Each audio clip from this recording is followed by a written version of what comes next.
Okay.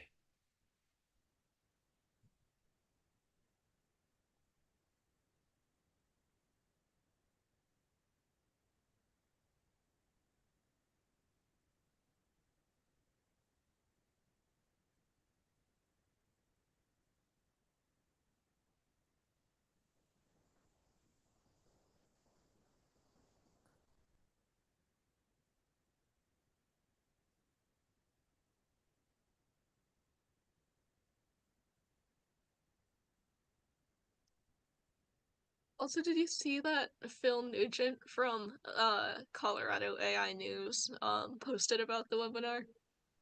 Yeah, I Yeah, appreciate the plugging the webinar. yeah, it was exciting. It's cool. Also, did you see that Phil Nugent from Okay.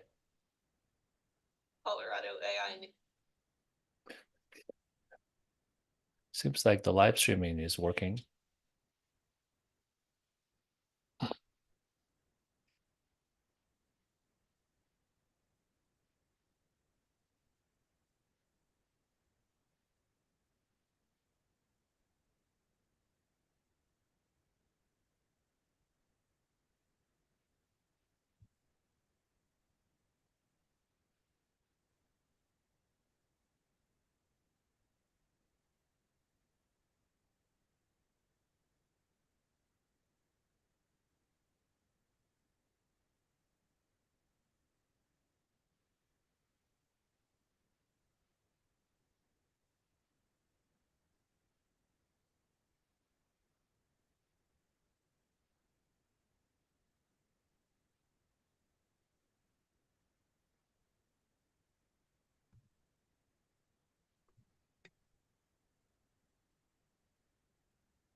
All right, I'm now gonna start the webinar a couple minutes before 11.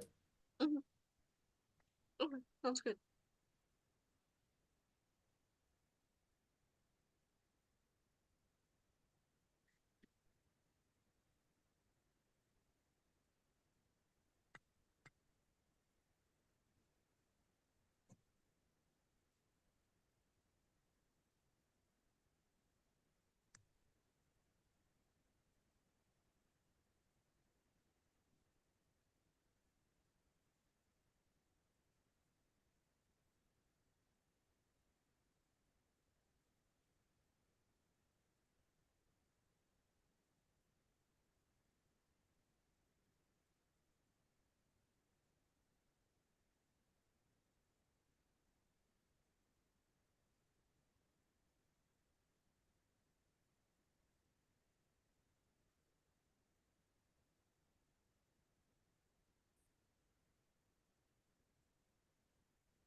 All right, good morning, everybody. Now it's 11 o'clock at Denver, Colorado, and welcome to the Spring 2025 Computer Vision course at the University of Colorado Boulder. And my name is Tom Ye, and I'll be your instructor today. And today's lecture is a special lecture I have been preparing, and it's going to be on DeepSeek. And so I was reading the news last week. There's a lot of people talking about it. I decided to make it a public lecture given the high level of interest. But over the past 2 days, the interest has gone up even higher than I expected. But anyway, so some of you might be in watching this on YouTube live stream as well, because our webinar doesn't have the capacity to accommodate everybody. So some of you might be redirected to the YouTube live stream.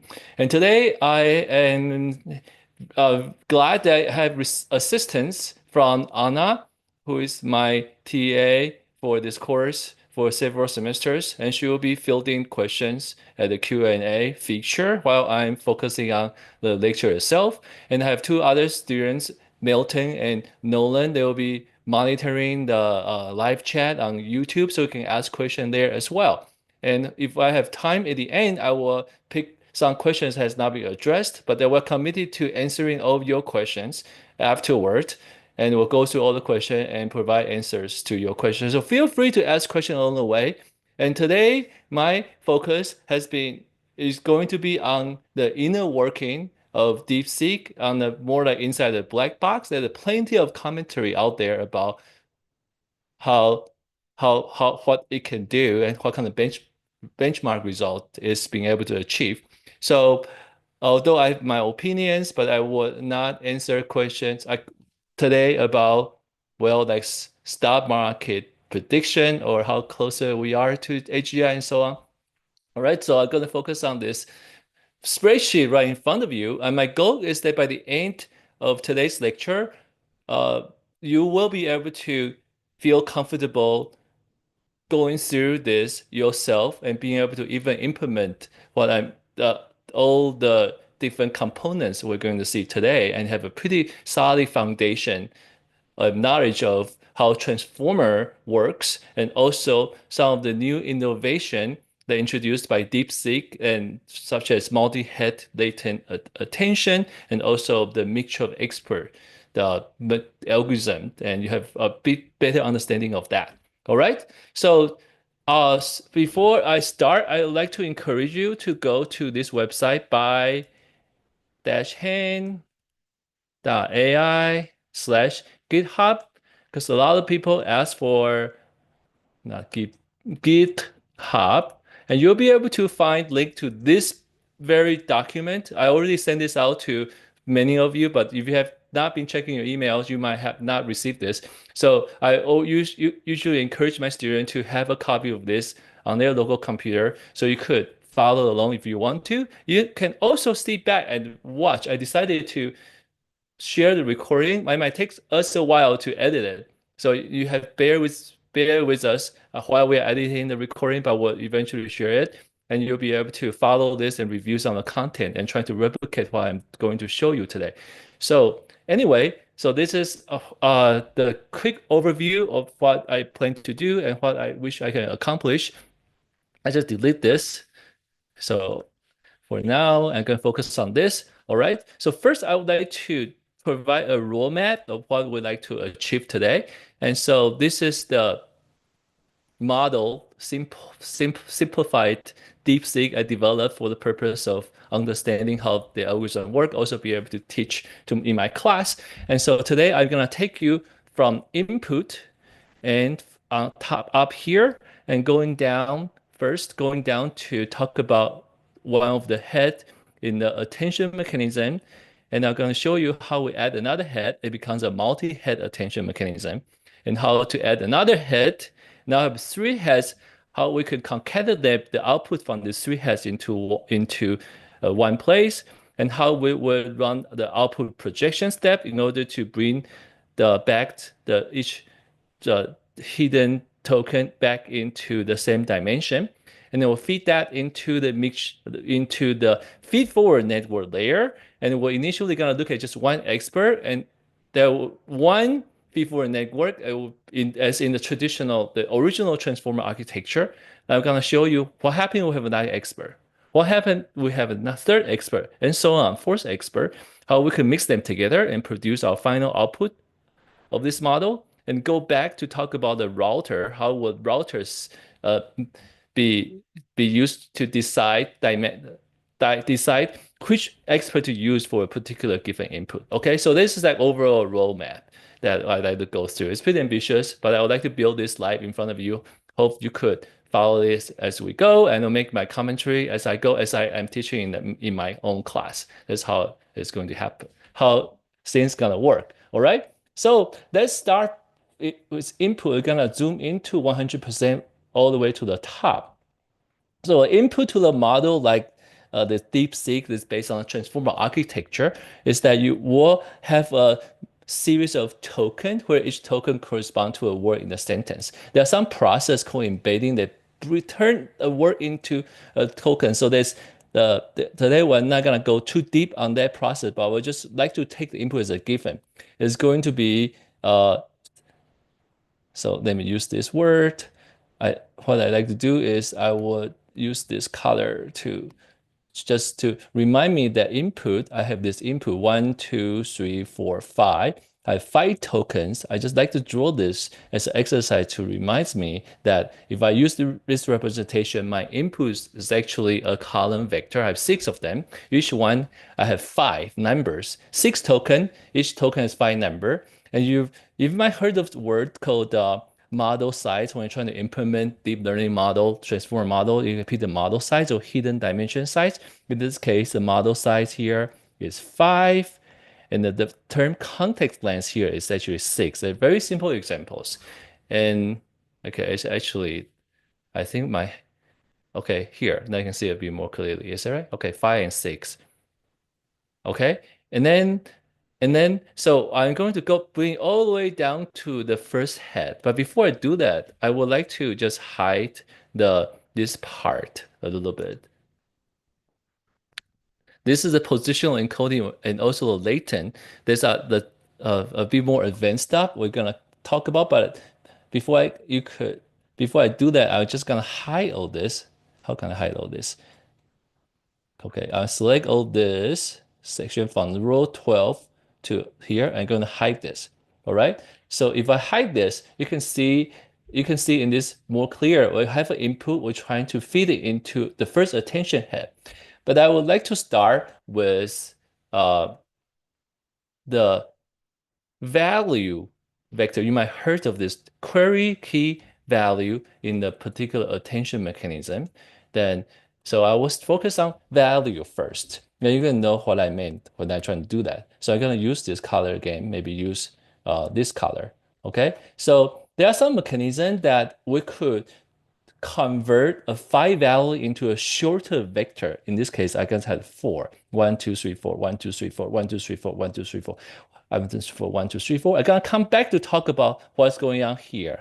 How does the transformation work? But I want to just to show you that there's some process that we would like to go from a higher dimension 5 to a lower dimension in this case. The per head dimension is what we care about is 4, going from 5 to 4. Give you a like real world perspective in the paper of this DeepSeek model. So the model size is like 7,168. So and it's much bigger than 5, but then in my illustration I just use 5, but the example generalized to 7,168, and 4 in the actual paper is 128. So going down from 7,168, and we select 128 of them in some kind of combination, so much lower dimension compared to the input 7,168. But in this case, 5 to 4. So, and then afterward, I like to bring this to the attention part, and this is just a reference, exactly the same value. But now I would like to spend a little bit getting deeper into intuition of the attention mechanism and how the math works. So suppose we have some number in this case, I'm going to use some real number to show you how this works. Suppose I just consider, okay, let's fill this up. Say we have 1, 2, 3, 4. There are 4 numbers here. Okay, and I also have just another one, 5, 4. So let's say no, just say 5, 6, 7, 8. So suppose somehow this so these 2 tokens, 3 and 4, and it retracted some values 1, 2, 3, 4, 5, 6, 7, 8. Let's see how this attention mechanism work. Is that, well, if we have this attention weight here, I'm just write down some attention weight here and explain how they work. So suppose we have a 0, 0. Let me just use the last position. Suppose 0, 0, 1, 1, 0, 0. What does it really mean? What it means is that, so if we consider this 1, it's kind of map over here. This one map over here, it sort of tells us that which one of these 6 tokens I should pay attention to. In this case, is 3 and 4. And since they're all 1, 1, then we can calculate this. Basically just add these 2 together. 6, 1 plus 5 is 6. 2 plus 6 is 8. 3 plus 7 is 10. So this is what we have, okay? 6, 8, 10, 12. That's what this number means. Suppose I use a different color and to do another column. This case, I would like this to be 0.5, 0.5. There's another set of attention weight, but in this case, this sum to 1. In fact, this is what softmax is going to give us. We apply the softmax later. You can see how it works. But what the goal is that we'd like this entire column to be some kind of distribution that add up to 1. So in this case, let's modify this a little bit. It's going to be take half of the 1 and half of 5 and add them together. And the end result is half of 6. So this is going to be 3, and this is going to be 4, this is going to be 5, this is going to be 6. So anyway, just give you a sense that, well, in this attention mismatch, our goal is that we'd like to form a new token over here by combining some subset of this token with a various weight, which are specified by this weight matrix. Suppose I give you another one, like 1, 0, 0, 0, 0, 0. What does it mean? What is it? I hope now you know how to interpret this attention weight vector column here. It means that I'm paying attention to just the first one. Nothing else. Everybody else is 0.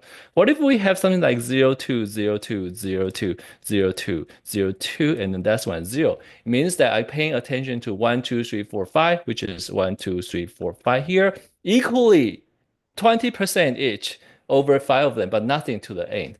Hopefully, this is what it can give you an idea what it is. But I'm going to want to show that exactly how I implement it. Suppose I'm going to use a real number 1, 2, 3, 4. 5, 6, 7, 8.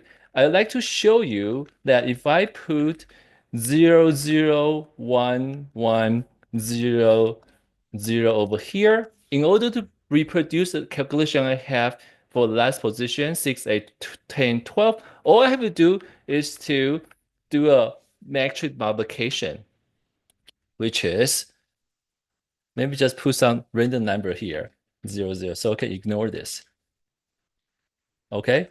So I have a full value, but I'm gonna implement matching modification mmult, which is the building matching modification function in Excel. And all I have to do is select all this.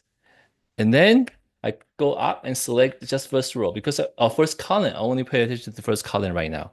All right. Okay. Did you see? Okay, it's embarrassing. It didn't quite work. I want to see 6, 8, 10, 12 here. But for some reason, it's not giving me the number. Okay. Oh, I see. So it's not 1, 1. I make a mistake. So this actually it's third, fourth position, 1, 1. So I want to do is first and second position, they will give 11, 14. Actually, this is first 1, 1. This is what I want. 1, 1, 0, 0, 0, 0. Give me 6, 8, 10, 12 because it's selected the first and second position and combine them by 1. So if I change this to 0 0.5 and 0 0.5, you can see that the weight just gonna change to 3, 4, 5, 6, kind of match things to my right. Anyway, it's pretty messy here, but I think it's important to kind of go through this fundamental math. You feel like you can just add this up together on your own, right? So this is how the attention mechanism work. But for the rest of the attention mechanism, I might not go into this math at this level, but I want you to appreciate this so much that I'm going to use a pretty rainbow color to sort of visualize that process.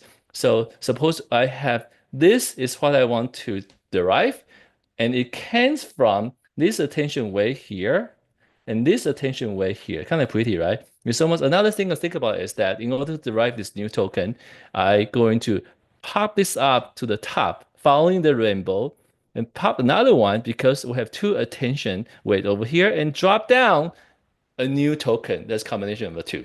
So you're gonna just for you to remember this pattern, I'm gonna erase everything else just because it's distracting.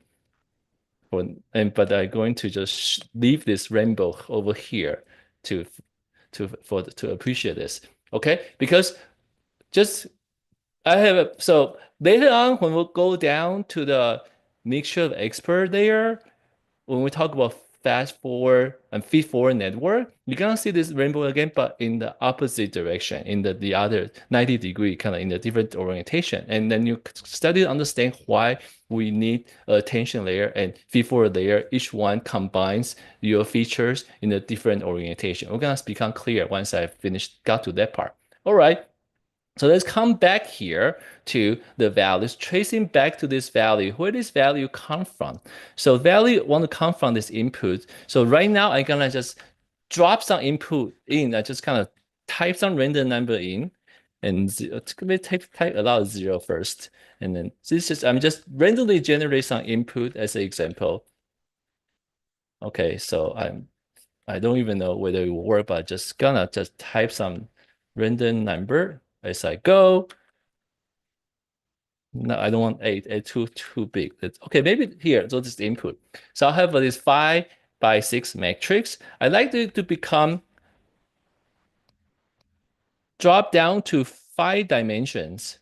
Drop down from 5 dimension to 4 dimension. But the other direction, the context length is still the 6, not change, not so to do that, all you have to do is to actually apply a matrix of the particular form. If I let this way, it's very easy for you to determine the size of this matrix 4. Okay, and this is going to be my visual cue for me to know that I need 4 of this in order to match each dimension. So this is my particular favorite way to represent matrix multiplication. So we'll multiply 4 by 5 matrix with this input. We're going to get a new set of vectors over here.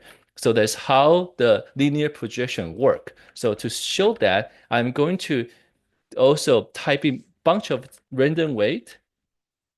But I found, okay, let's start with initially it was 1, but just drop some 1 in some random location. And sometimes maybe I add another -1 here. Okay, so this is just kind of weight. So once I have this, I could simply do a matrix multiplication and select this weight. And then, okay, and I go up to select my input here. and then I get these values, projecting from input vectors or hidden vectors to a value vector through a maximum application. And then I will come down to copy this. I'm going to delete these values over it that's there. But in Excel, I could do is that I can just say equal sign, come back here to select all this. So this is an array operation. I could just set this array there, make a reference to the same array. And now all I have to do is figure out a way to calculate this attention matrix, and then I can do a maximum application to get the attention weighted value, which is the output for my attention head, for first attention head. So going back here, we need some sort of things that, well, this is the distribution I want. After softmax, I'll get the distribution that add up to 1. But this is a raw score. We usually, sometimes you might, we call this an affinity score. Some kind of score can indicate that I have high score, meaning that I want to pay more attention to the position. Low score, meaning I don't want to pay as much. How do we calculate this? So that will require us to compare a bunch of keys and also a bunch of queries. So I'm going to use this to this color, maybe this color. So I'd like to have some kind of well, maybe use I don't. It's too pretty. Use pencil to draw 1, 2, 3, 4, 1, 2, 3, 4, 1, 2, 3, 4. So that's 6 different query vectors. I use a different color to maybe draw also 6 key vectors. And when we're trying to compare them, I would like to compare every single key to every single query. And so if I visualize this, I have this, I could do a matrix. So there's 6 of them. And then I use my key again. This is kind of visualize the thought process of understanding this. I want to compare my query, this is query here, Q, to first key, second key, third key, fourth key, fifth key, and sixth key, and do that again, do that again. I just kind of internalize this process and realize that you have 6 by 6 intersection, meaning a comparison between a particular pair of key and query. So each intersection is a dot product in the linear algebra. So that's what we want to accomplish. So now, where do we get this query? So we follow a similar process that we could project down from our input vectors to get a shorter vector of 4, going from 5 to 4. In practice, it's 7, 168 to 128, okay? So let's do the same thing for the key. We have this one.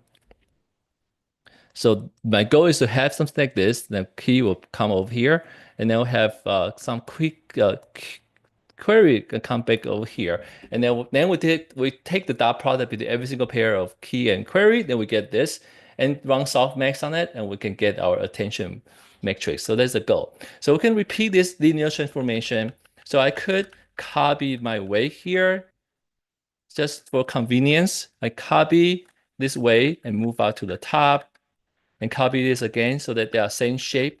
But I can just change a little bit, just say that the way it's going to be different. The learning algorithm is going to keep learning to how to update this way in order to satisfy or improve your learning objective function, reduce your cost function, and so on. Okay, now I have a different set of way. I just manually change them. Following the same equation, I'm going to say equals mad mod and go down. I'll go over here. Okay, and going out to select my second matrix. So what this matrix modification does is going to just linear project my input vector into a query vectors. So repeat the same. Okay, and then I could go up to select my input vector. So you might realize that they are, well, using the input vector 3 times. And if you check the math, if you interesting equation, it's kind of like you see this form. You say input is U for hidden value, or maybe H. Just use H. H is a hidden value, kind of hidden vector. So this is going to be WH and become your query vector. And H, this WQH, W key H to get your key vector and so on. You see that in the equation. Now we're going to move over here so we can try to do a dot product between them. So I'm going to copy or actually refer that make a reference to this array. And this one, I want to make a reference to the key array, but except that you might notice the orientation actually different. We need to transpose this so we can fix just those transpose and going over there, select my key vectors, and then voila. So we have all the key vector and kind of ugly. So just remove this. Can I just see that now clearly? So once I have this two thing, and what then we can do that matrix modification between the two. So okay, so now I'm ready to perform matrix modification. So the first one, these are all the keys, transpose of the keys, and these are all the queries. And then when we have this, we'll have a 6x6 matrix of affinity score. All right, it's kind of ugly. And then so in the paper, you'll notice that I have little normalization term here, which I'm gonna skip. This doesn't really it's so it's you don't yeah I could just I will skip it for simplicity reason, but I want to focus on the softmax. So you can see all these kind of value over here. It's quite large. I like to map this into some kind of probability values. So the way we can do it is that I can just use a softmax. I should build this function myself. I won't go into detail today how softmax great, but what you need to know just that it's going to be uh speed. Okay, it's pretty small, right? I could come back here. Okay, so let's just hide the ink a little bit. You can see that. So in this case, we one. Come on, hide. All right. So you can see that 63 and 65, they are like the largest two numbers, and they are mapped to the probability of 0 0.1, 0 0.9. Doesn't let me hide ink. Okay, hide, stay. Okay, and so I come back again. Anyway, so in this case, you notice that every softmax is going to be applied to the column. So I can copy this over again, over. So now this is my attention matrix. Notice that every single column, A dot to 1. Now I'm ready to multiply my value matrix with my attention matrix. And this is my one final step to complete my first attention head. I'm kind of excited about this, finally. So this is my final step to accomplish this attention head. So this becomes attention weighted matrix. Following the rainbow, note, remember, and get the new token following this attention weights at this matrix in softmax over here. And then end of the attention head. And now I'm gonna bring you down here to see where this goes. Kind of scroll out one a little bit. So one is that I like this to go all the way here to take on the first spot of my concatenation. Because right now only one head. So I'm gonna make a reference equal sign. I can go all the way, travel all the way back down here to bring this down. Okay, and now I have this one. All right. Now this is the last step. Before we can pass on to the next layer, we have some business we have to do. So I'm going to zoom in to show you the last layer of output projection. Why is output projection is needed? I chose all this dimension all with intention to with intention. So well, remember this is head dimension is 4, but for the model size, we've actually picked 5. And that it doesn't quite match. 4 is not 5, but it needs to be 5 in order to be compatible with all the other layers. And one thing about the transformer is that every single layer has take exactly the same length, so you could actually have this interchangeable module. So how do we go from 4 to 5 again? So we need a 5 by 4 matrix over here. So that's what we need here. So if we can somehow put a bunch of number here and multiply them, so we'll be able to do that. Let's put some 0 here, but put some 1 here, 1 here, 1 here, 1 here, 1 here, 1 here, 1 here. Okay, so once I have these weights, so I can show you how we can then do the final projection. This is still a single head case. So final projection to this guy. Okay, and then we can have this output. Should we shape that into what I want? So in practice, it's 128 to back to 517 something. Okay, but in our case, is 4 to to 5. Okay, but I have saved some space for a second head and third head. You can see that as we have more head, this 4 gonna grow into 8, grow into 12. As we do that, we also have to grow our weight matrices here to 8 and 12. Similarly, we can see how it goes. So that's my next step. Next step is to show how we can then take this and just implement our second head and third head and so on. In fact, it's actually quite easy. All I have to do is just copy and paste all the calculation I just had, but with some caveat. So one is that I want to copy all this section down to the bottom. And with Excel, everything's relative, so I can copy most of the formulas still kind of work. The only thing that won't work is that I have this referencing the input. Do you see like V5AA9 referring to the input? So all I have to do is if I could fix the row number, I'll be able to copy all this down there without changing the equation at all. So let me just show you. I'm gonna fix 5 and 9 because in Excel, this from row 5 to row 9. I want to use for them to use the same output. And when I'm doing this, okay, you'll see why that could work. Okay, now all I have to do is I just going to do copy all this. Okay, copy. Is it about right? Okay, copy. All right, and then I'm select the first position to make sure I select the right location. I'm gonna copy all the formulas and values. Voila. So it just work, okay? It match. But it still get the same result because I copy the same set of weight, but we could just change the different set of weight just to make a point that this is actually a different head. I just change a few weights to make them different. So I don't get the same thing. Okay, so this is my second head. I just do the copying. And then as a review, so we have softmax here. This is our key and query dot product or maximum application. And then we can get this all add up to one sort of. And this is my final attention weight values out of my second head. And then I zoom out a little bit.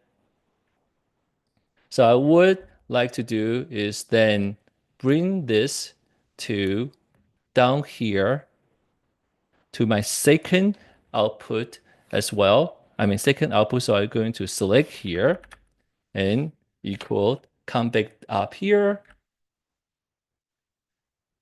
All right, and select here. Can see that what I'm just have accomplished with this is that I concatenate the output of the first and the second head into a longer column vector sort of matrix here. You can actually visualize it. Now I could do the copying one more time for my third head. And if you have 128 heads, you just do it 128 times in your implementation. So I'm gonna copy this again and move down here, copy, paste formulas, and voila, I get my third head implement as well. And then I'm going to just do the select here and select this, bring out my third head output. And so now this is almost done with my multi-head implementation. Now I zoom in because I do want to make sure my third head is different. Now my third head and second head are identical because I just copy all the weights, but I'm going to just set some 0 to make a point that these are different head doing different things. 1, 1, 1, 0, 0, 0, 0. Okay. And now as I'm doing that, all the calculation kind of changes. I also bring this to my third section. And now you can see that all the attention weighted feature after you concatenate them is 12. I purposely pick them so that they won't be 5. You still have to down project this into back to 5 in order to feed to the next layer. And the way to do that is that through measure multiplication, now we need more weight. So I just copy the weight, there'll be more weights, copy more weights, and change a few things. So these are different weights. So not exactly identical. Otherwise, it's a very boring example. Okay, so now I have to do that. And now I go back to update my equation. So you can see that initially with only one head, this is the highlighted area are the maximum applications they are involved. But now I have a more head, two and three head. All I have to do is to just make become the larger metric multiplication. So if more, you have to load into a GPU to multiply matrices, except that you can see that the output is still exactly the same. It does not change as you scale out ahead. In this case, you can visualize that it still give you the 5 because you have this output projection to bring back to 5. All right. So this is, I think I'm good on time because I do want to spend half an hour on multi-head attention, which I just managed to accomplish. All right. So let's go back out a little bit. So now let's review. We have model size 5, and we have context length 6. Can you just see this number? And then we also have number of heads. Now in our example is 3, but in the paper is 128. So you times these two numbers together, it's quite large. What is this number? Some kind of large number. What is 128 times 128? I can't be sick right now, but it's a large number. And so this number 108 times 128 is a 12 in our case. So in fact, so this is in the real model, it's going to be 128 times 128 is pretty big. Then you have a really large output projection matrix to help bring it down to your output, which is by 5172, something like this. Okay, so this is how the dimensional changes. Okay, now finally, I get to talk about DeepSeek. So what does DeepSeek bring to the table here? So going now, we want to go from multi-head attention to this new thing, which is this new keyword. Did you see? Which is the new keyword, the latent. What does this latent really mean? All right. So now I bring back to these things I've been hidden for now. So I'm gonna unhide this. So latent is an idea of basically to reduce dimensionality to be something much smaller, but you don't really see them. That they're hidden. In the case they are hidden from your input, even though input is called hidden, but you're hidden from the hidden. It's kind of recursive there. But anyway, so another purpose is that you can compress the dimensions. In the paper, you use the word compression. And in this case, when you pick compression dimension, let's say in my case, I want to compress from 5 to 3 for my query. And key value is another compression I like to do, but I can do it together. So from 5 to 2. Then when I decided that's my compression, so all I have to do, what do I have to do? Another metric multiplication. You can see how many metric multiplication we've been looking at so far. They explain, give you some idea why GPU is important, why NVIDIA is actually valuable, and why DeepSeek shows that we actually do not, you can use much fewer metric multiplication to achieve the same result, and NVIDIA stock was in trouble. Anyway, putting that aside, so I'm going to quickly build this projection matrix by putting lots of ones. I'm 0 and ones. 1, 1, 1, 1, 1, 1, 1. They put another -1 just for fun. Okay, put some -1 here, and then we could project that into between 5 to 3, and do the same thing for the second half of this. 1 -1. 0 and 0, and matrix multiplication.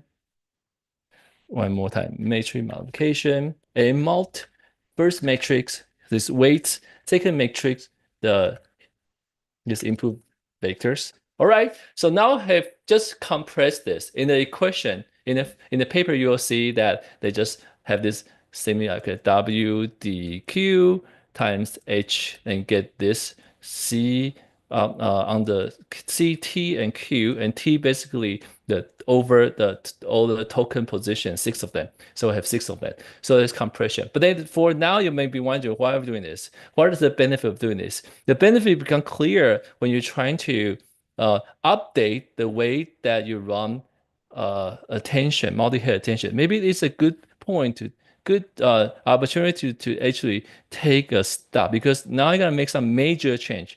Let's just take a make a copy so I can save this um, so that you can compare the difference. So this is, I just make a checkpoint here. All right, so can we use 100% can still see? So remember, this point is actually going from 5 to 4 in order to make this conversion. And now what I want to do is that, what if instead of calculating calculating the query vectors directly from the input. Remember, the input is actually 7,168 dimensions. What if we can compare, just calculate it off this compressed latent query representation? So that's what we're trying what we're trying to do. So if you remember, this dimension of this is 4, 5 in the initial in the previous example. But now instead of, in this case, we have it's just as a review. In this case, I'm taking W is here, the whole thing, and then H is here. So we're trying to multiply these two to get my queries. But in this case, instead of W, I like to, instead of H, I like to be CT, I mean this CQ. Sorry, it's kind of messy right now, but I think I want to replace H with C, something smaller. So what I want to do is that I want to rewrite this, delete this, but my first matrix is going to be something smaller. Turns out I only have to use this much. The reason is that in the compressed version, it's much smaller now. Okay, so let's just zoom out a little bit because I want to see that, draw this one more time, this guideline one more time. So in order to match the dimension, come on, don't do this to me. Doesn't let me draw anymore.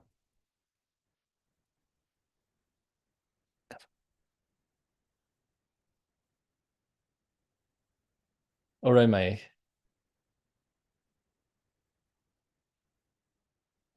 okay. Okay, now I can draw again. Great. So now I want to match this 3 dimension here. So I only need to 3 columns of weight in order to accomplish this. And I'm going to use this to just kind of draw this. All right. So what happened here is that I'm going, actually, no, just like this. I'm going down from 5 to 3. All right.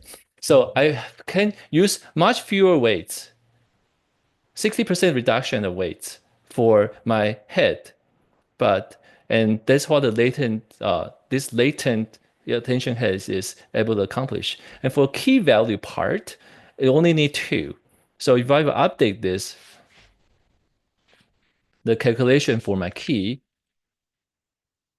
okay, so I will only need to select these 2 if my input, instead of from my raw input, I'm going to use the compressed version, which is much smaller.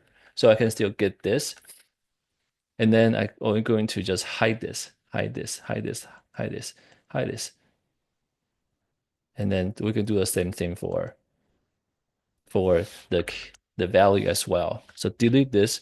Now rewrite my matrix modification and to select only the first 2 columns and go way up to select my compressed KV value. All right.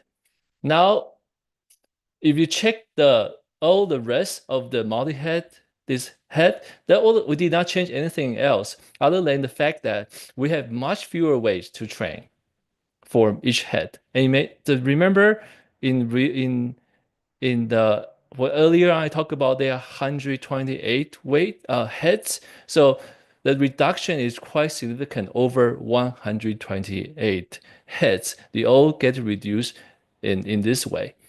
And so another thing that we could later, so I come back, but then you can see that I save some space for you to put something over here. These are the positional embedding using this new technique that came out last year called rotational position encoding. I'm gonna talk about this later, but I'd like to just go to the mutual expert section. Hopefully you can see, follow me up till this point. I still have uh, most of the participants on the Zoom, which I'm pretty happy instead of losing all of you.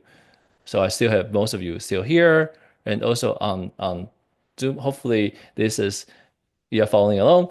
Anyway, so we finish attention, single, we talk about single head, multi-head, and then adding the latent. And pretty much it's a fancy way of saying you just add one more layer of linear projection in between. And but then you have this amazing result of reduction in the number of weights you have to train for all these red. I shaded the numbers that are in red to indicate that those are the trainable parameters. And in this representation, you can see all the trainable parameters kind of grouped to the left. You can easily visualize everything to the right.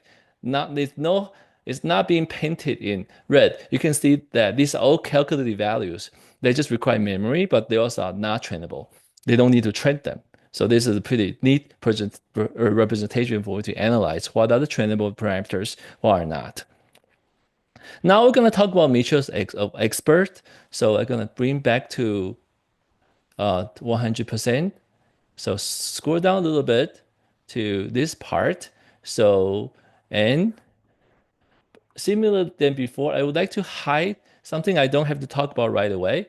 Something that's not in the original transformer, which is this router. We're going to hide this little bit to talk about what is in the official transformer. The second part, the feed-forward network. So the feed-forward network, so we kind of start with, again, 5 dimensions again, this 5, 6 token. So I want to have this process. I could increase this dimension to some higher number and then could capture a bit more, like so for instance, 7 to capture a bit more meaning and logic and ideas and that's embedded in this neural network. So higher level features, 7. And then do some kind of processing, combination, and bring down back again, similar to what I said earlier. I'd like to bring it back down again so it's compatible with the rest of your stack. Always, if it's nice to have the consistent model size across your stack instead of keep changing them. So we're back to 5. So we need 2 projection, 1 projection to 7, 1 projection to 5, and eventually, and in between, we add an activation function. So this is like the very simple way of explaining how multi-layer perceptron or deep neural net is originally in this manner, kind of feeding it down here with some weights, transform them, activation, transform, linear transform again, and activation. I have some kind of new concept called gate going to talk about that is applied in the mixture. But let's see, do a just quick math one more time. That suppose I have a feature. Now we're going to look at to the right. So we have 1, 2, 3, 4, 5, 6, and we have another feature in the third row, say 7, 2, 5, 1, 1, 1. Okay. And if we have this weight saying that 0, 1, 0, 1, 0, and that will map to this row and this row, as a result, the final result over here is going to be the combination of these two, the A4, A5, 6, 7. All right. So this is a similar calculation as I did in the attention layer, except that I did it in kind of 90-degree rotation in the more like by rows. I'm combining rows to form new rows. Bring my rainbow. What is happening here, I'm going to do this. Bring different rows and then form a new row and repeat the same process for other rows.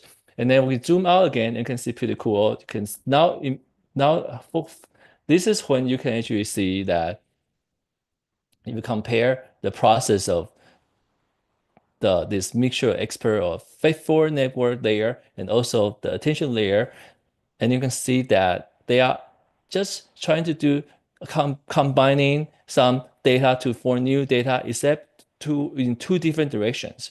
In the attention layer, trying to combine column to form new columns, and in the feed-forward network, you're combining rows to form new rows. All right. So that's why in the transformer, you need 2 layers. All of a sudden, you have this powerful result, being able for machine to learn stuff because you're combining rows and columns at the same time. Whereas In the original neural network, you only combine rows to form new rows. That's it. So now I can combine new rows, I can study to pick out some speed. Now I'm gonna so I like to take the input from the upper layer, which is my attention layer. They become input in my this layer, and I have a whole bunch of weight. In fact, I prepared this one for me to select some random weight. I want to have 7 of this. 1, 2, 3, 4, 5, 6, 7, and 1, 2, 3, 4, 5. That is how much weight I need for for uh for this location. So I'm gonna go back to 100%, so easier to see. Okay, I'm gonna copy this weight value. Okay, and then if I would have matrix multiplication, I'll do a linear transform with all these weights with my input. Okay. All right, so now I have a first transformation.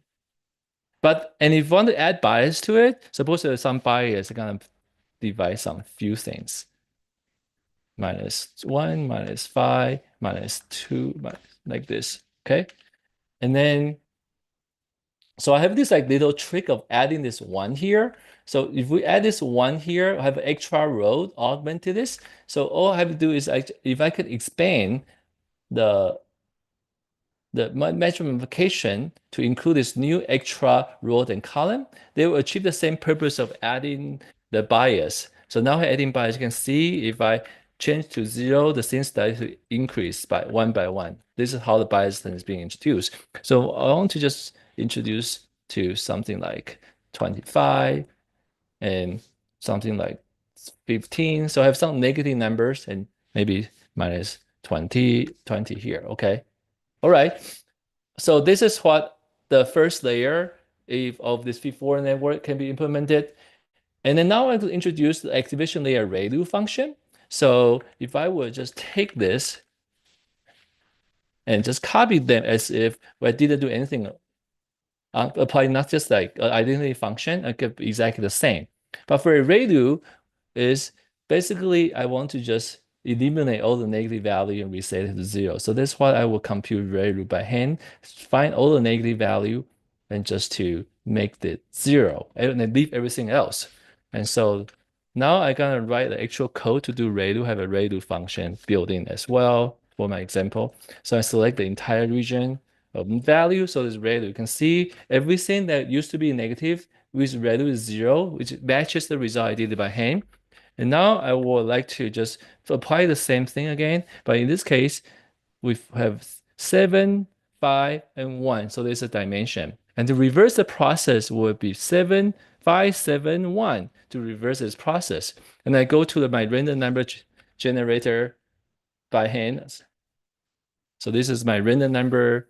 I copy this into this location, but I just paste on the value and I can just set some random bias I want, and then repeat the similar process of matrix multiplication. Okay, and then go up to select this one, which is the output from the previous layer, and actually one more time. Okay, and now make sure I select the first extra row here for 1. But I think 1 is missing here. I also deleted this. Okay, add 1 back and remove this. I like this to be neat. Okay, all right. And then do ReLU, which is set everything that's negative to 0. And now I have finished my first V4 enable first expert. And then if I have a gate, if I put 1, meaning that I would like to multiply 1 to every single value here. So I will select, and then I can do something like this. Select the output and but times my gate, which is per position, 6 location. So that will have just pass through because every single value is 1. If I say I've set this to 0, you can see that it immediately becomes 0. If I set to 0.5, only half of the activation will pass through. And then eventually I can set to my last layer to just mix it with itself. With only one expert, it's not mixing with anybody else, just a pass through. But what's be interesting is that if we add the next level, expert. So I'm gonna do some copy and pasting to my next expert. But before I do that, I only have to modify one place before I so because for this one, the second matrix I'm multiplying is the input. File, following similar logic, we're gonna pass copy to the right. I want to fix the column. In this case, column of V and to AA in order to select, make sure I select this one as I copy to the right. This is the only thing I have to do before I can copy. Once I have this, then we can just magically somehow copy the entire block of formulas and values and to my second expert, let's make sure I copy the right offset, which is here, paste, spatial, and value. Voila, I get a second expert. And then I'm gonna do my third expert, do the same thing. Actually, no, not value. Sorry. Come back. I want paste formulas. Okay, and then do one more. So I have four expert now. Do formula. Now I have four expert easily. And make is it did I paste value by accident? I did. So let me just okay, I just copy this back. Let's be fine. This is if I copy this whole array of equation. So I just copy replace this and delete all this.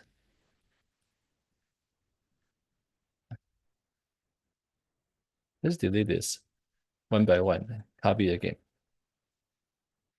Sorry. Copy, delete, delete. My second expert is kind of messed up. But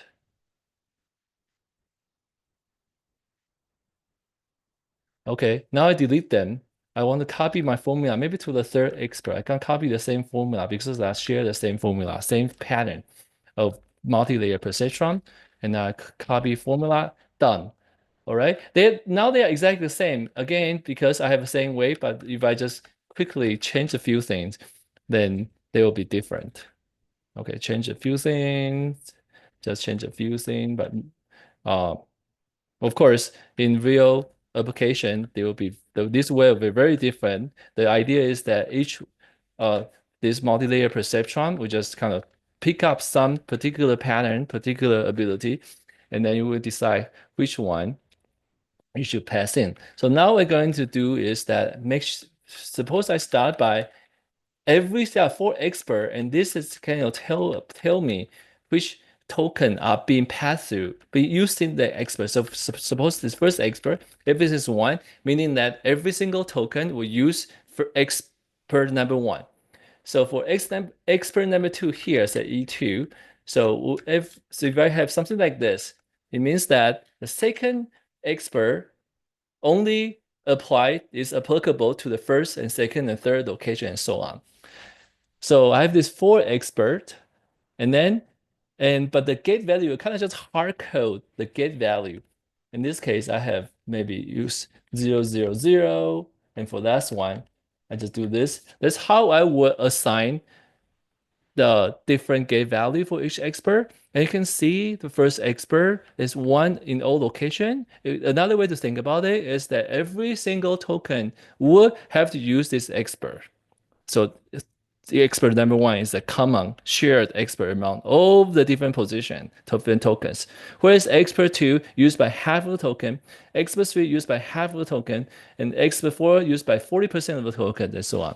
And then now we could mix them together. So I can write the formula to be this. Select the first one plus select a second one plus oops. Oops. All right. This is hard to do. Let me just use my mouse to help me. Select, select my third expert here. Okay. And select my fourth expert output here. It's hard to do. Okay. This is actually doesn't match dimension. Let's just refix this a little bit. Doesn't let me select. Come on. Go up and change. Okay, now, so this is how I mix them together. And in the paper that basically you see this, F, and I, and with gate, in the coefficient. That's how we just implemented this. Okay. And then last is that I kind of go back to the routing part and to show exactly how instead of I just hard code this gate value can be predicted based on what the input is. So what I'm gonna do is I'm going to go back to 100% and unhide the section that related to routing. So we're gonna unhide this. And the router is that we have this affinity score we want to compute here called affinity score. And so so for sixth position, which expert is most has highest affinity to a particular location. And for this case, I would like to show an example with one shared expert and three routing expert. So that's one of the things that DeepSeek does is that have this like idea of have mixed expert, but you can also have a shared expert. Everybody has it, and routing expert everybody has a subset of this that determined dynamically based on the input. So for the shared expert for affinity score, it's going to be have a sigmoid. Sigmoid is something that will map to 0 and 1. So 1 is the highest probability. For shared expert, we can just hard code this to 1, 1, 1, 1, 1. You always used. And for the other one, it's some kind of score you want to be compute here. So in order to have the prediction, we're going to do another linear projection over here. So then we'll set some kind of weight. And this, I can erase this. I don't need this. This is coming from other examples. Okay, so 1, 1, 0, 0, 0, 1, 1, 1, 0, 0, 1, 0. And now we'll do a metric multiplication of this thing and also my input over here to make sure expert model. And I have this one, and it's kind of large. I don't quite like it. But anyway, but I can still map them to sigmoid. And sigmoid is 1 over 1 plus exponent of minus something. I'll select this. And this 1 over 1 the x minus. This is a question. Now you can see that everything is 1 just because this number I didn't choose carefully. Everything is like super big. And so I would like to make it more reasonable. So how can I do this? I could just purposely add offset, even though in the paper it doesn't add the offset. So I'm gonna add the offset to something, say minus 130. So I'm going to, and this is offset to 60, maybe minus 60. And this is minus 60, okay? So I'm going to just update this function to add this offset using the trick I just talked about earlier, that update this to add this offset. So I can have something more in the range with a sigmoid function. What's interesting would be anything between zeros, kind of like ballpark between -3 and 3. So you can start to see the distribution of between 0 and 1. Otherwise, it's too big, it's always 1, or too small, it's always 0. Too small is always 0. It's not interesting. So I use this bias to purposely bring this predicted value down to a range that's be interesting.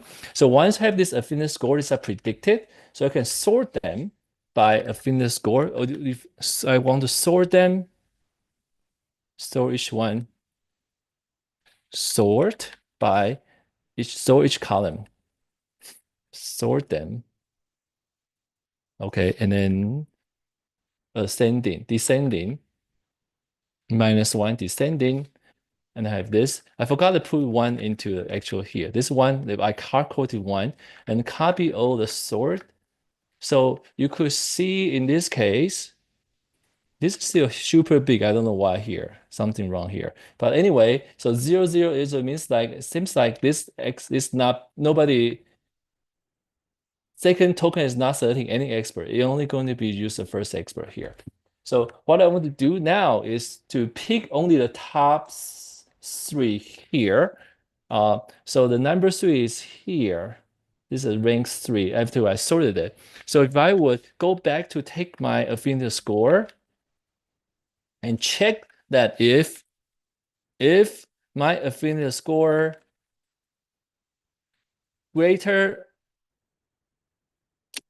One more time. If my affinity score is this block is greater or equal my third position.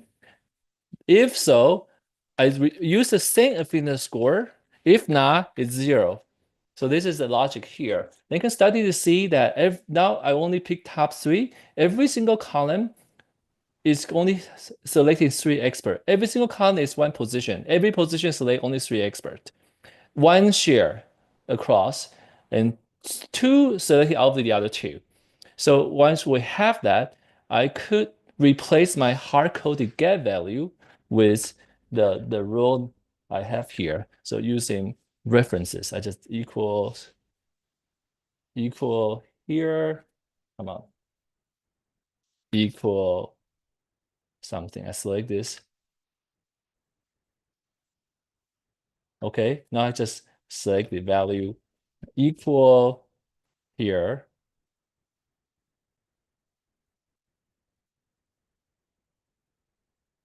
Now I delete this first. I think I'm almost done to implement DeepSeek. It's a bit more ambitious than I thought. I thought I can do it within an hour, but it's just not possible. It turns out. Maybe I talk too much. Maybe do I explain too much? That's why I couldn't finish. Select second row, and that's one is 1 1 1 1. I can just hard code it. I don't have to copy anymore.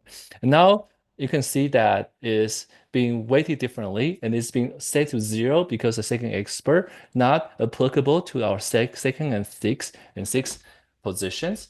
Okay, so that's what I have here up to this point. Hopefully you appreciate the way that I explained how the feed-forward network is can be calculated and over multiple experts and can mix them together with a router. That's how what DeepSeek does. And once I have this set up, and I'm going to zoom out a little bit and show something kind of fun with Excel. That what you can do is that you could go to formula and do this trace precedent. You can start to see that, hey, this mixture actually mixing the output. That's not, let's just do zoom level to 25, you can see it more clearly. And you can trace the calculation back, this trace over here, and then do this and do more. Can just kind of keep going back. You can see that flowing how the data is can be back propagated all the way back. And depending on this concatenation of 3 attention weight output, and this come from this matrix here, similarity matrix, and going all the way up and going to this go to the latent Q and key and eventually trace back to your input. That's all this in the opposite direction. And you can also do this in the forward direction as well. So they removed all the arrows.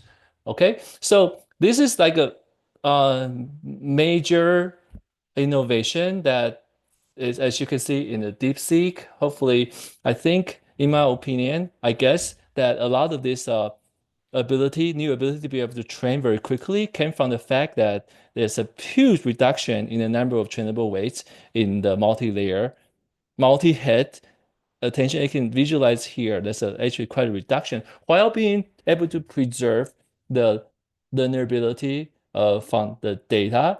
And another thing I think actually play a role is the way that you're able to bring this positional encoding a lot closer to the attention head. So you can see that attention key is over here being appended to your matrix. Or do this extension, you don't have to change everything else. You can see that if your query and key vector grow in this way, it doesn't change the layout of your multi-layer, multi-head attention scale dot product.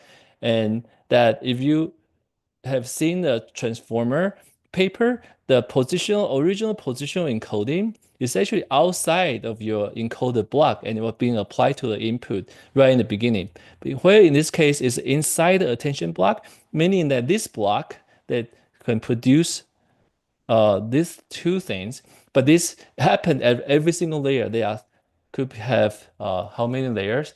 You have something like 67 layers, something like that. That's a lot of layers. You have 67 chances to introduce rotational encoding in this way. Whereas original positional encoding only get introduced one time, and you are hoping that you can pass down the stack, but sometimes you start to lose information about position. Okay, so I guess today I'm not gonna have time to break down the rope since it is probably required. It's not specifically about DeepSeek. It's just a way that a lot of newer model these days, architecture, they use rotational position encoding.